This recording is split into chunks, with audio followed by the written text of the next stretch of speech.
up, guys? Welcome back. This is Maximize. Hey, today, guys, I have a little treat. I was up visiting my mom last week. We went to this amazing nursery, and I just wanted to kind of like walk you through it with like my voiceover. I'm not one of those people, like if I'm filming in the place and talking at the same time while filming, people just stare.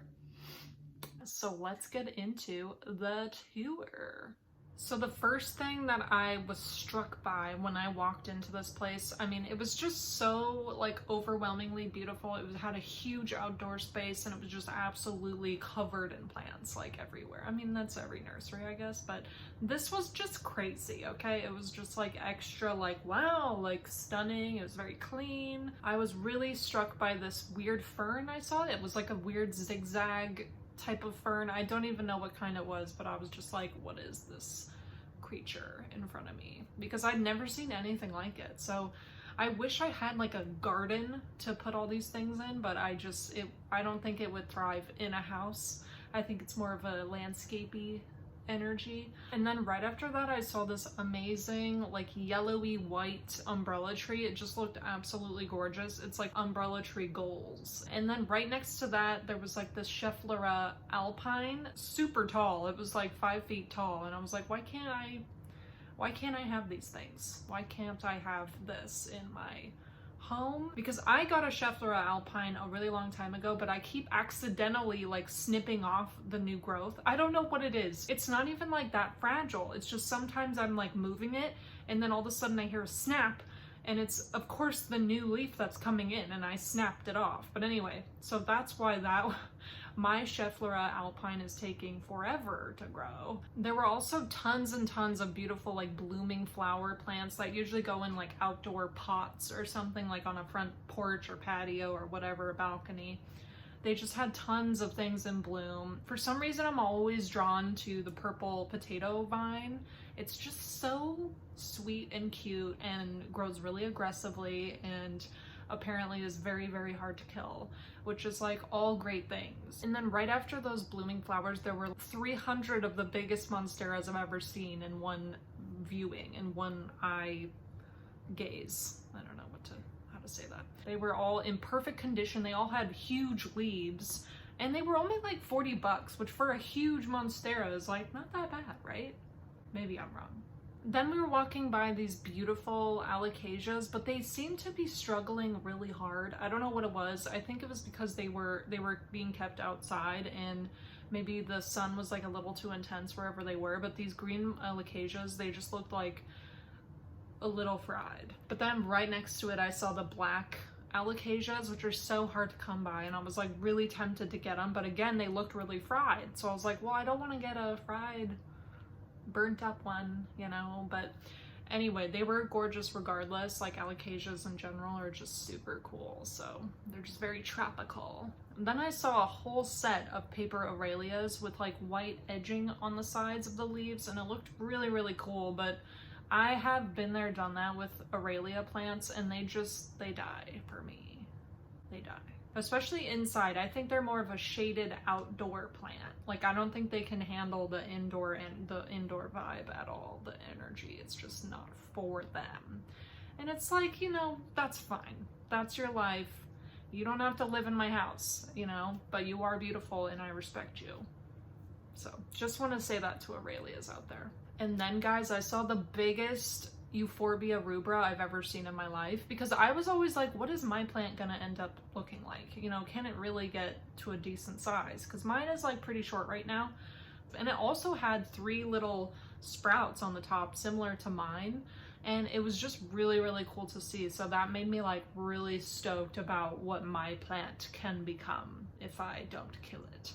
And then next to that, I saw massive ghost euphorbias or whatever. I don't know. It didn't say exactly what kind it was, but it was some kind of euphorbia or cactus. But they had the like pale, like bluish look to them. Really, really tall, and like $100 for one of them. So I was like, I wish, but like no, you know.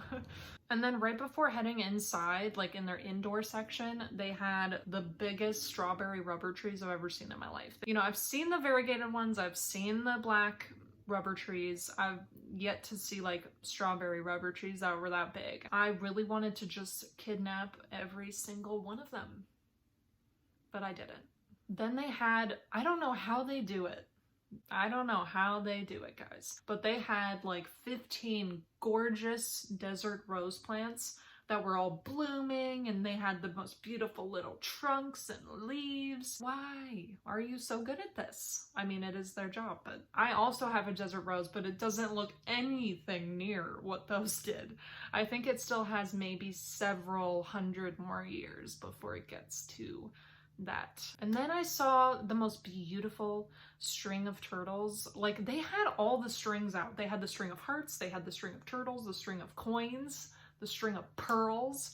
I mean, they were popping off with the strings, you know? But their string of turtles, like looking back at the footage, I was like, those are so cute. And then as we went further inside, I saw like, you know, the beautiful, like every kind of pothos you can imagine, the golden pothos, the pothos and joy. And then next to them, there were these massive black alocasias that were like the size of little trees, you know? And I really wanted to just take them all. I wanted to rent a U-Haul and just take everything and just, you know, stuff them into my home. Then they had this huge section of every kind of philodendron, like the philodendron Birkin, the green, the Brazil, these sword-shaped philodendrons as well. And then they had these big meaty like peperomias. They look like little watermelons. They were just so cute. And they were all in like perfect condition, of course. And then of course they had the massive fiddle leaf fig trees that were just too much to handle. I'm like, girl, you are too fabulous for me. And then they had beautiful Monstera adansonii that were just so lush and green. And you know when they have like those little wrinkles on their leaves when they're just really healthy? That's what was going on with these adansonii.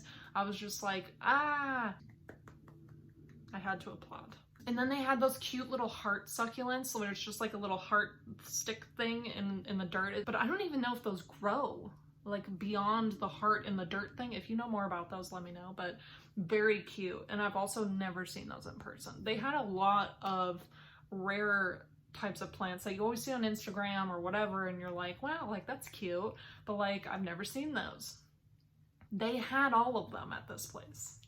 I picked up a couple little small house plants that I know I can fit into my house at this point, so I'm gonna show you real quick which ones I got. So the first plant I got was this gorgeous air plant, and it was only $3, y'all, so this was quite the steal. But it was such a massive like little clump, and it has so many little babies on it that I just absolutely could not pass it up. So, I mean, look how many children she has, you know? So I snatched this one up, $3. They were having a sale, and it just lives on my little birch driftwood thing. Birch, I don't know why I call it birch. It's not birch. And as you can see, it gets some good indirect light, and then at the end of the day, it gets some direct sun, which might be a little intense, but so far she seems to like it. And of course, she loves the humidity from the bathroom. So far so good. I'll keep you guys posted on her. And then guys, the second plant I got was this really cool looking Dracaena Sol. And it's literally just like one cane, and it has like two little offshoots at the top. But it's so cute. The colors are just really cool, and you know, I needed a plant that could handle lower light if I needed to, and this was like the winner. And it's just so unique, and I put it in this cute little white pot. I have to put stones in all my plants now because the cat loves digging in dirt, so thank you, Selena. But yeah, this is my second gorgeous plant. So thank you guys so much for watching. That is all for this video. Please subscribe if you haven't. Please like, please comment, and let me know what you want to see. And please turn on those notification bells so you know every time I post, okay? And I will see you guys in the next one. Bye!